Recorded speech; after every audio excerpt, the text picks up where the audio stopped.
Hey, Mike with Mike's Bags, and today I'm reviewing the Mach 2.5 by B3 Cornhole. Let's go ahead and dive in. Let's break this bag down. On this Mach 2.5, the slow side material, it's the same slow side as you find on the Cornhole Scenario Cat 2. Same material you'll find on the fast side of the X Level Lights Out Round 2. Same as the fast side of the Titan Talon. Same as the fast side of the Fly Raven. It's not a super popular material. You do see it from time to time. I actually like this material. It's about a 7-speed. It's fast but controllable, very hole friendly. It's a wonderful material. So 7-speed on the slow side. Fast side, this is that Pro Sniper, Viper, Deadhead fast side, 9-speed.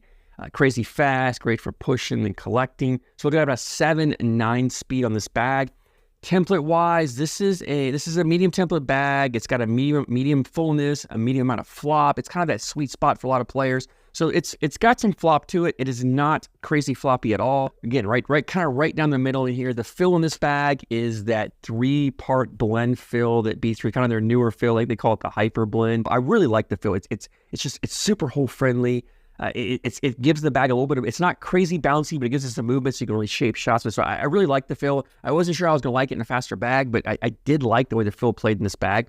This bag also has that performance liner. I've talked about it from time to time. They put a really super slick material on the inside of the slow side, helps reduce the friction and the resistance. So when the bags are up there on the hole, the fill can slide easier and just cascade and just continue the bag, keep the bag dripping in the hole. It also gives the bag a fuller hand feel to it. So even though the bag is a medium amount of fullness, you pick it up and you grab it. It feels like a fuller bag because you have that liner. Just gives a little bit more fullness to it. Love the way the bag feels in the hand. Love the way the bag plays around the hole. Some has to do with the fill, some has to do with that liner. But anyway, it's got the performance liner in there with that mix, with that 3-part fill in there, 7-9 speed. The difference in this bag and say the Mach 2 is the material. So the fast side of the Mach 2 uses the other side's material. So this is the Pro Sniper, Viper fast side. You flip it over, you get the Game Changer Surefire. The Mach 2 uses that Game Changer Surefire fast side. The Mach 2.5 Pro Sniper Viper Deadhead fast side. Also, the Mach 2 uses I'd say the more traditional mixed fill that B3 uses, so it's a little bit more flat fill. It doesn't have this 3-part blend. So if you don't like a bead fill, you like a flatter fill, that Mach 2 might be a better option for you. Also, I don't think the Mach 2 has the performance liner. I can't remember. I should look that up. I'm pretty sure the Mach 2.5 is the only one of the two that has that performance liner in there. This is also the same material combination as you find on the Cornhole Scenario Cat 2. So if you're looking for a Cat 2, this is a great alternative, much more affordable and readily available. So definitely check this out if that's a bag that you like or a bag you're looking for. Anyway, let's go ahead and dive in. We'll talk about playability on this bag. And this is a bag really designed to just run bags in the hole. You're looking to put 4 bags in, get your 12 points out to where you put every round. And you can control this slow side. You can throw a blocker up there. It's not the easiest bag to control as far as putting blockers up there. Unless you have a higher, softer landing bag, you definitely can do that. For me, it's not. This is more of a, if I'm going hole for hole, I get to the speed. I'm not for a lot of blockers. And even if you put a blocker up there, it's not a really sticky material. It's a very, very slick material, very hole friendly. So it's not hard to push through. It's not going to cause back to the kickoff. It's just more of a visual obstacle than an actual physical obstacle. But the bag has some movement to it, which lends to its cutability. Like this is actually a fast bag that you can throw some cuts. You're not throwing those really hard, harsh turning cuts, but you can get some slight cuts. So if your opponent throws a blocker up there, you can step up, put a cut, sneak around, and grab the corner and leave their blockers there, which to me, I like in the bag. I love to throw cuts. I'm not a roll bag thrower. I throw more cuts to get around. And this is also a bag, if you like to throw roll bags, but you want a faster bag, this is definitely a bag that you can roll. With this fill in here and the fullness of this bag, you can definitely roll this bag even for it being a fast bag. So if you're a roll bag player and you're looking for a fast bag, it's not Mach 2.5 would be perfect for that. But this is a bag for me that I would pull out is if my opponent is throwing a sticky bag. I know they're going to play a dirty style game. They have a lot of blockers in the way, and I don't want to necessarily always go through. Like this bag's fast enough on both sides. You can easily push through blockers all you want. But if my opponent's putting blockers back, I can just step out, kind of bully them out of the way, or throw a cut shot, sneak around. And when you throw a cut, you don't need a bad is you don't need a hard cut because all you got to do is get that corner to catch. It's going to spin and come back in. And this bag is very forgiving as far as the around the hole. I talk about the landing zone. The larger floppier bags have those really wide landing zones. Those smaller full bags have a smaller landing zone. This is, even though it's a medium fullness, it tends to have it definitely has a bigger than normal landing zone. You just get it up there and you can see here, I wasn't super consistent in landing this bag. I was kind of missing a little left, a little right here or there, but the bag was going up, just catching the hole. Corner would catch the hole, spin around, come in. It'd go on left side, go right side.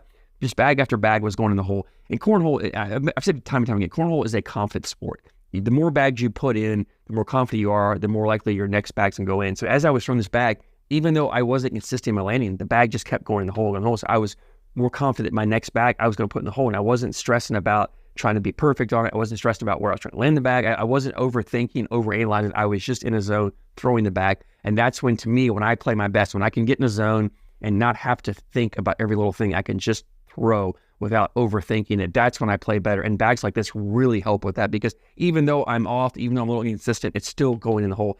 And this performance liner mixed with this hyper blend 3-part fill, the bags just want to just drip in the hole. Like, you get them up there. I don't think I left too many bags hanging. I mean, I had a few bags kind of catch and hang, and maybe if it was the last bag, they were left there. But if it was a bag hanging on the edge of the hole, I mean, which side it was, just another bag going in and just hitting would usually take it right in. If I had a bag on the outside I really had to go after, I could throw enough of a cut, enough of an angle to clip it and take it in. And these bags are very collectible. If you do leave a bag up there, you have a bag hanging, they're not that floppy, so they're not going to accordion up. So if you just come in and clip a corner and you just get that bag moving, once you get it moving, it's going to drip in.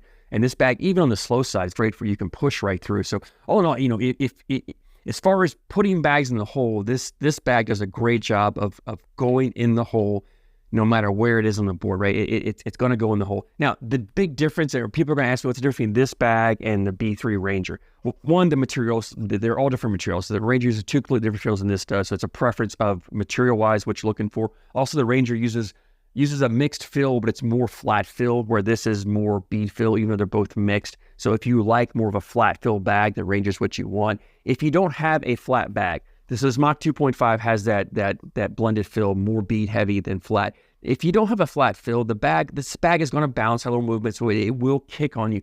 Just a slight angle is not really going to do much, but if you get enough of an angle, it's going to kick, which leads to the cuttability of the bag, the shot shaping. You got to have that motion to it. If you don't throw the flattest of bags, the Ranger a little more forgiving on the landing, so maybe that would be the option for you. But really, you know, it's fill-wise. Do you prefer more of a flat fill, more of a bead fill? And do you prefer, you know, the material-wise, which materials you prefer? That's the big difference. Both bags are phenomenal. Both bags are great for going in the hole. I do think they play decent in humidity. This fast side does pretty well in humidity, and this actually slow side, which is probably another difference between this and the Ranger. I think this slow side plays a touch better in humidity than the Ranger slow side. And it's going to slow down as the boards get sticky and damp, slow down. But when there's just a little bit of humidity, a little bit of moisture, it still moves pretty well. It still slides up. It takes a little bit more before it actually really slows down and becomes a much slower bag. So all in all, it's a decent bag for humid conditions. You live in those environments, especially as you're playing a tournament. And a lot of times, like around here, as the sun goes down, the humidity picks up, and the boards change. The speed of the boards change. It gets stickier as it goes on. This is the bag you can kind of play through that transition and not have to worry about changing bags all night long, going through bag from bag from bag. So anyway, I love the Mach 2.5. If you're a fast bag thrower, I think you're going to like it, especially if you like to shape shots with your bags as well. So that leads me to availability, and B3 has a website, B3Cornhole.com. They have quite a few different color options for the Mach 2.5, as well as they do customs for you also.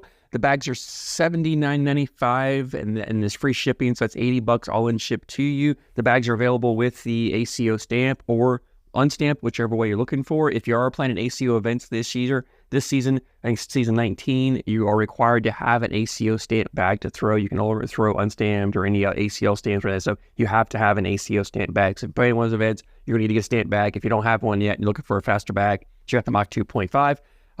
If you guys have thrown this, I'd love to hear your feedback, what you like, what you don't like. Always looking at your opinions. But I thank you guys so much for your support, and thank you for watching.